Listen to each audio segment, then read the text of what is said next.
Hi, thank you, everyone. I'm very excited to be here to present my project with Amit Levy called Sandcastle. As was alluded to in a previous talk, browser fingerprinting is an attack where an interested server can combine sources of features of the user's device from browser APIs that allows them to uniquely identify a large number of users. And it's a major privacy issue because a server that successfully mounts this attack can perform large-scale web tracking across multiple origins in the way that the end user cannot directly control in the same way they can with, say, cookies. And it's not surprising that in response to these attacks in the wild, a plethora of past work has looked at how to defend against browser fingerprinting, but these defenses come at the cost of harming legitimate applications. Starting with the very naive, browsers can outright block these identifying APIs. This makes it easy to reason about privacy, but then any applications using these APIs are entirely out of luck. More recent proposals have suggested adding random noise to these return values or limiting the amount that applications can use these APIs to adhere to a fixed entropy budget. But even these newer defenses cause problems for legitimate services. Randomization breaks applications that rely on deterministic APIs. For example, deploying an online scheduling app under a randomization defense will inevitably show a few % of users the wrong time zone. Meanwhile, entropy budget defenses cannot accommodate applications that simply use identifying APIs too often to be accommodated by any budget.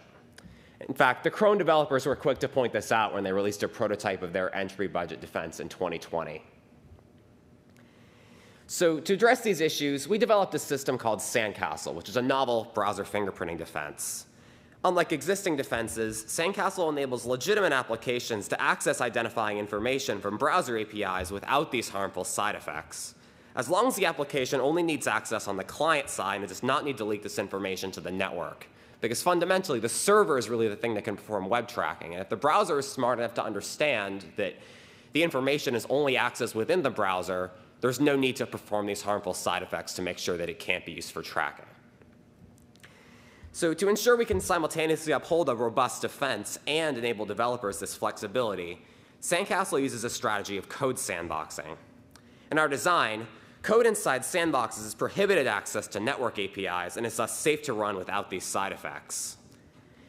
Now, that's not to say existing methods aren't sometimes useful. Sandcastle's design acknowledges some applications do need to leak a small amount of information to the network, such as the outcome of a hardware compatibility check or the resolution to download the next video chunk in a video streaming application. Both of these are examples where the browser may need to invest a large amount of identifying information to perform a calculation, but the server only needs to see its outcome, which carries comparatively little information on its own. To handle these cases, Sandcastle allows applications to leak information to the network by returning a value from the sandbox, which passes the value through a dedicated channel the browser can referee using existing methods. Deploying these defenses alongside Sandcastle's sandboxing infrastructure enables applications to suffer their harmful side effects based only on what they leak, not what they access. Or, at risk of spoofing an insurance ad, Sandcastle customizes your web application so you only pay for what you leak. At least there are no weirdly dressed emus in this talk. But regardless, now that we understand the motivation behind Sandcastle and its design, let's talk about how Sandcastle works. So the main question we have to answer is, how do we isolate identifying information in the browser?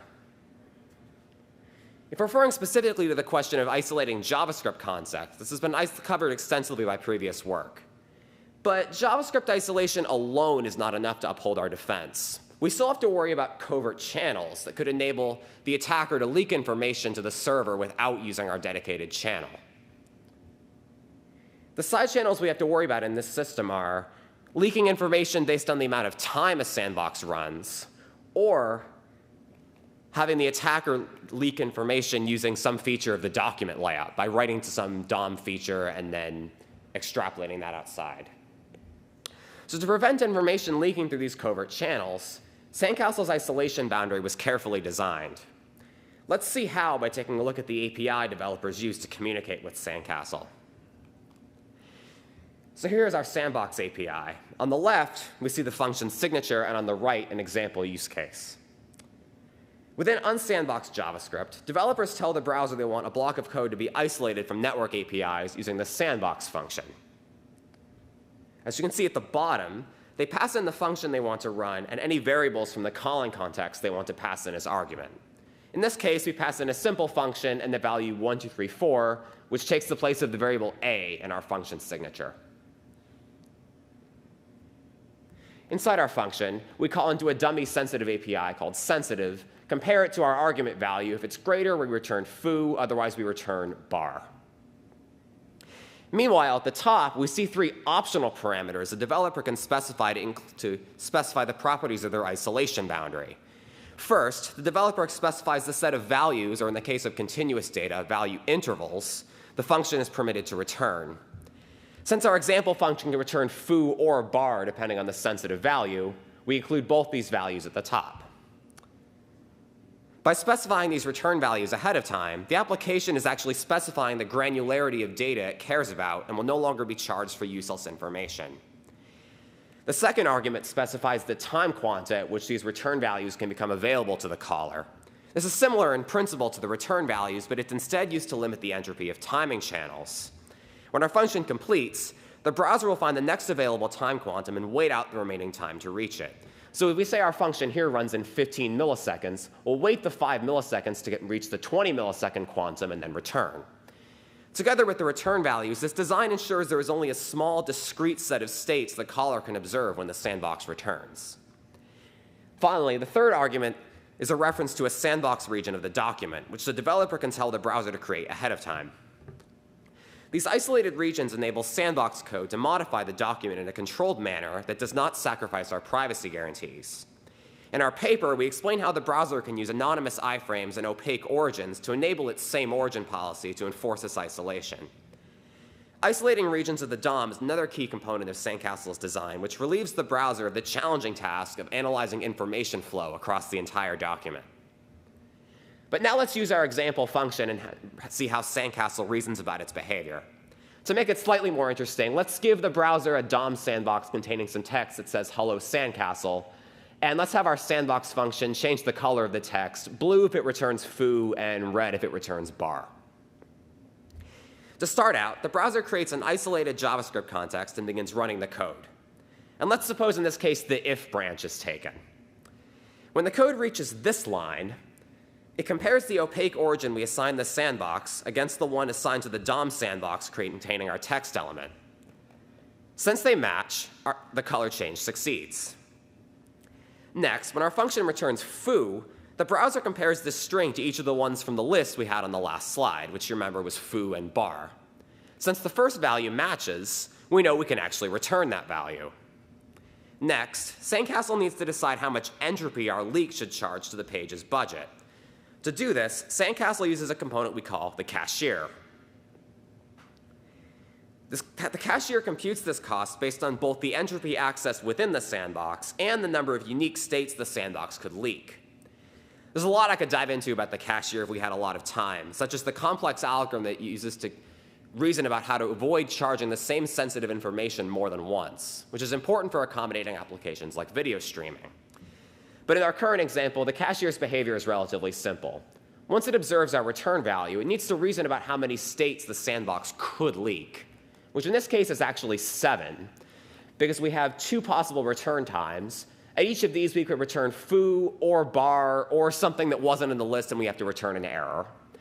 Or additionally, we could hit our 20 millisecond time without finishing and the browser has to interrupt us with a timeout. So our entropy is simply the base 2 log of 7, or about 2.8 bits. So at this point, we could just charge our 2.8 bits to the page's global budget and move on. But to avoid overcharging the budget if it gets low, Sandcastle also applies a noise generator, which can replace the return value with a different one in the list with some increasing probability as the budget depletes, in exchange for reducing our cost. This works very similarly to existing randomization techniques, but it gains 2 additional benefits from Sandcastle's design. First, we show empirically that using Sandcastle's API to reduce the entropy of leaks significantly reduces the amount of required noise.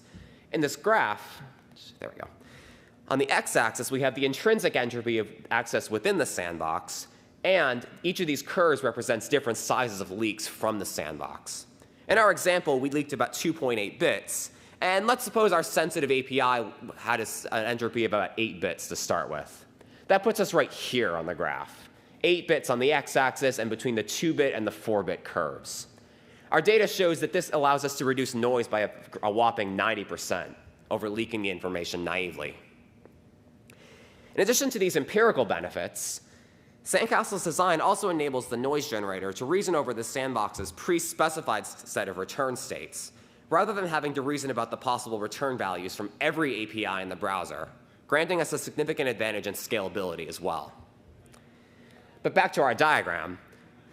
Once the cashier and the noise generator decide how much noise to add, if any, our now reduced entropy is then charged to the budget and our value is returned to the caller, completing the algorithm. To summarize, we talked about how existing browser fingerprinting defenses harm legitimate applications and how Sandcastle's design limits these harmful side effects only to the identifying information websites leak, not what they access. We discussed how Sandcastle's design of its isolation layer ensures that identifying information cannot escape the sandbox through covert channels, and how Sandcastle works together with existing solutions such as noise generators and entropy budgets to reason about applications that do need to leak identifying information, all together to uphold our policy of only pay for what you leak. Thank you all very much. I'm happy to take questions.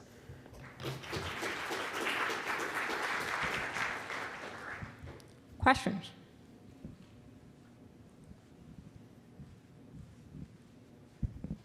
Thanks for the talk. It was very cool. Do you think that there's still some risk of a side channel because of resource competition differences when the sandbox is idly waiting for a timeout versus actively doing work?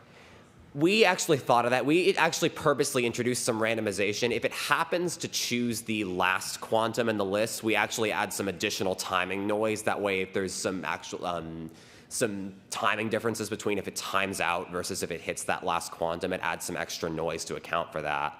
So if we happen to hit the last quantum, it will actually wait a little bit longer than that, but that noise will be small enough that way it won't mistake it as a different one. Okay, thanks. Any other questions? I have one question for you. So how would the leakage across multiple sandboxes compose? So if the adversary knows that there might be certain sequence in which different sandboxes might be accessed, and then how does the entropy across them accumulate? Okay, so there's a couple points to that. So the first point is that the budget is still global to the page. This is no different from what Chrome proposed in 2020. This is, and then so when a sandbox exits, the budget is charged whatever the cashier decides that sandbox should be charged. And then when the budget gets low, you starting to suffer some more noise. Does that entirely answer your question or no? Does, yeah. Any other question? Great. Let's thank the speaker.